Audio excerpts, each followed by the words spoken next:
자, 오늘은요, 이 거대 기업들이 사실은 어떻게 돌아가는지, 그 성공 뒤에 숨겨진 보이지 않는 힘, 바로 비즈니스 프로세스 관리의 세계로 한번 들어가 보겠습니다. 바로 시작할게요. 여러분, 한번 생각해 보세요. 우리 회사는 과연 체계적으로 움직이는 한 팀일까요? 아니면 그냥 똑똑한 사람들이 각자 열심히 일하다가 서로 부딪히고 있는 건 아닐까요? 이게 되게 중요한 질문인 게 겉보기엔 잘 나가는 회사도요. 속을 들여다보면 의외로 혼란스러운 경우가 정말 많거든요. 사람이 똑똑하다고 해서 조직이 저절로 잘 굴러가는 건 아니라는 거죠. 네, 바로 그 기업 내부의 혼돈, 이걸 한번 제대로 풀어보려고 합니다. 사실 이 문제에는 아주 딱 맞는 이름이 있어요.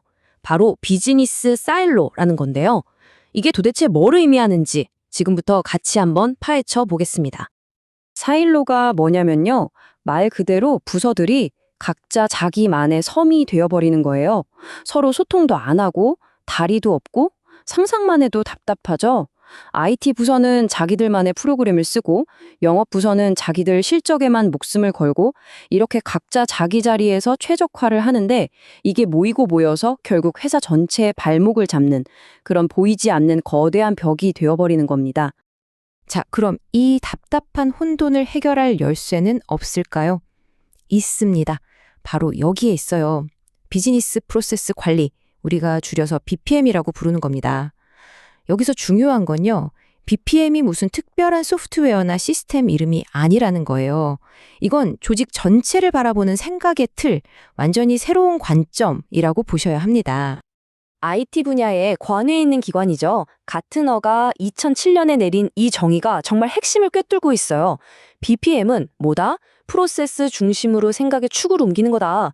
기존의 부서 이기주의나 영역 다툼에서 벗어나자는 거죠. 그러니까 이건 단순히 업무 방식을 좀 바꾸는 수준이 아니라 회사 운영의 판을 아예 새로 짜는 일이라는 겁니다. 근데 이 BPM이라는 게 뭐 하늘에서 뚝 떨어진 새로운 개념은 아니에요. 어떻게 하면 더 똑똑하게 일할 수 있을까? 이건 사실 모든 기업의 오랜 숙제였잖아요. 그 고민의 역사를 쭉 따라가 보면 공장에서 생산성을 높이던 산업공학에서부터 품질을 잡으려고 했던 품질관리, 그리고 결함을 없애자는 식스시그마까지 그 진화의 가장 최신 버전이 바로 오늘날의 BPM이라고 할 수 있는 거죠. 자, 그럼 이걸 어떻게 시작해야 할까요? 여기서 아주 기가 막힌 비유가 하나 나옵니다. 바로 지도 그리기예요. 우리가 낯선 곳을 가려면 지도가 필요하잖아요. 똑같습니다. 회사의 업무 흐름, 즉 프로세스를 관리하려면 먼저 우리 회사가 지금 어떻게 돌아가고 있는지 눈에 보이는 지도로 그려봐야 한다는 겁니다. 그런데 이 비즈니스 지도를 그리려면 약속된 언어가 있어야겠죠. 아무렇게나 그리면 아무도 못 알아보니까요. 그 공용 언어가 바로 EPC, 즉 이벤트 기반 프로세스 체인이라는 겁니다. 이게 뭐냐면요. 아무리 복잡한 업무라도 어떤 일이 일어나서 무슨 행동을 하고 그 결과 어떤 상태가 된다는 식으로 아주 간단한 블록으로 쪼개서 보여주는 거예요.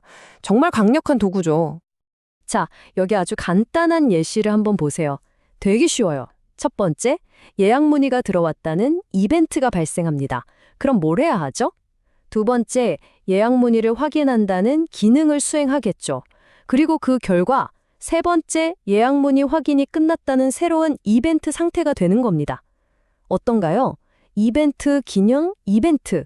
정말 신기하게도요. 웬만한 회사의 모든 업무가 다 이 기본 구조로 설명이 가능하다는 거예요. 자, 그런데 지도를 아무리 멋지게 그려놔도 그냥 서랍 속에 처박혀 있으면 아무 소용이 없잖아요. 그쵸? 진짜 중요한 건 이 다음 단계입니다. 이렇게 그린 멋진 지도를 직원들이 매일 쓰는 실제 IT 시스템이랑 어떻게 딱 연결시키느냐 하는 문제죠. 이제 그 얘기를 해볼게요.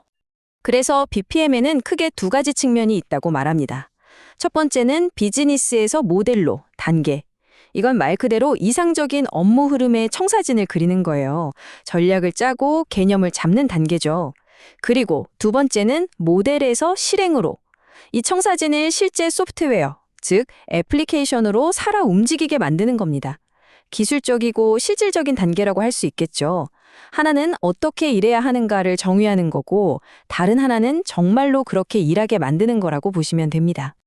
와, 생각만 해도 머리가 아프죠.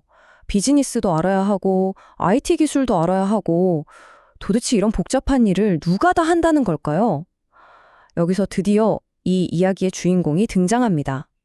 바로 비즈니스 프로세스 전문가, 우리가 BPX라고 부르는 사람들입니다.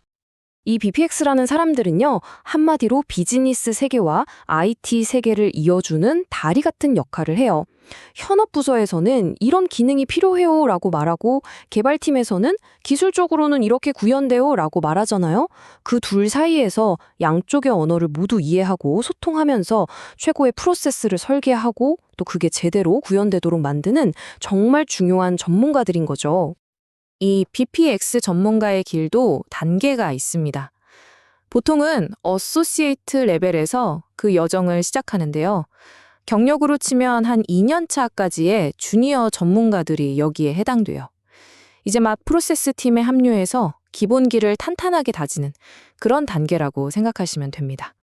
그리고 경력이 한 3년에서 6년쯤 쌓이면 프로페셔널 단계로 레벨업합니다. 이때부터는 이제 독립적으로 프로젝트를 맡아서 이끌 수도 있고 후배들을 가르치는 멘토 역할도 하게 되죠. 책임감의 무게가 달라지는 시기입니다. 마지막으로 7년, 길게는 10년 이상의 경력이 쌓이면 그야말로 마스터의 경지에 오르게 됩니다. 이분들은 단순히 하나의 프로세스를 개선하는 걸 넘어서서요, 회사 전체의 큰 그림을 보고 우리는 앞으로 이런 방향으로 가야 합니다 라고 비전까지 제시할 수 있는 그야말로 살아있는 전문가, 마스터라고 불리는 거죠. 자, 이제 거의 다 왔습니다. 마지막으로 지금까지 이야기했던 이 개념들이 2024년 바로 오늘날에도 왜 여전히 중요한지에 대해서 한번 짚어보고 넘어가야겠죠? 오늘 이야기 한번 정리해볼까요? 모든 건 기업 내부에 숨어있던 혼돈, 바로 비즈니스 사일로라는 문제에서 시작됐습니다. 우리는 이 문제를 해결하기 위해 BPM이라는 관리 기법을 꺼내들었죠. 이걸로 업무의 지도, 즉 청사진을 그리고 또 그걸 실제 IT 시스템에 연결해서 살아 움직이게 만들었습니다. 그리고 이 모든 여정의 중심에는 BPX라는 전문가들이 있었고요. 결국 이 모든 건 바로 혼돈에서 명확함으로 나아가는 과정이었던 겁니다. 자, 그럼 마지막으로 여러분께 이 질문 하나를 던지면서 마무리할까 합니다. 이제 인공지능과 자동화가 모든 걸 다 해주는 시대가 오고 있잖아요. 그렇다면 미래의 프로세스는 과연 누가 설계하게 될까요? 기술이 똑똑해질수록 오히려 그 기술을 어떻게 활용하고 어떤 방향으로 이끌어갈지 설계하는 바로 그 인간의 역할이 어쩌면 그 어느 때보다 더 중요해지는 건 아닐까요?